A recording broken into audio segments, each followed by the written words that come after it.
মন্দির টন্দির ঘুরতে পারি নাই, কিন্তু এবারকে ঘুরতে যাব আশা করতেছি। না আসলে বন্ধ হয়েছিল, তখন মেডিকেল ভিসার জন্য চেষ্টা করেছিলাম, তো এখন ট্যুরিস্ট দিয়ে দিয়েছে, এই জন্য ট্যুরিস্টে দিলাম। আগের বার গিয়েছিলাম, 30 সালে গিয়েছিলাম, এরপর তো বন্ধ, যেতে পারিনি, মন্দির টন্দির ঘুরতে পারি নাই, কিন্তু এবারকে ঘুরতে যাব আশা করতেছি। এখন তো আপনি মেডিকেল ভিসা না যাচ্ছেন, মেডিকেল না, ট্যুরিস্টে যাচ্ছি।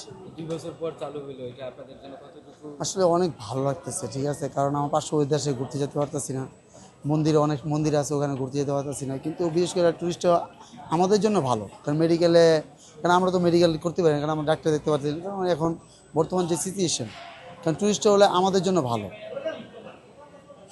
আমরা দেখছি যে ট্যুরিস্ট ভিসা চালু হওয়ার পর কলকাতার ব্যবসায়ীরা মিষ্টি বিতরণ করছে, আপনি কি খবর পাইছেন কিনা? আসলে পেয়েছি, আসলে এটা হচ্ছে আমরা গেলে দেখা যাচ্ছে ওদের একটু ব্যবসাটা ভালো হয়, অনেক কেনাকাটা করে নিয়ে আসি আমরা, এই জন্য ওদেরও ভালো আমাদেরও ভালো।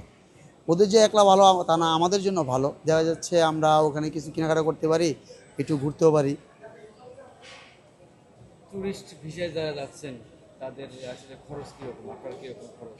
টুরিস্ট ভিসা খরচ মাত্র 1500 টাকা দিচ্ছি আমি, চার্জ, হ্যাঁ এম্বাসি ফি 1500 টাকা। দালাল না বা কোনো আসলে এখানে দালালের কোনো কিছুই না, কারণ আমরা নিজেরা করছি, কাগজপত্র নিজে করছি, এখানে 1500 টাকা ফি দিচ্ছি।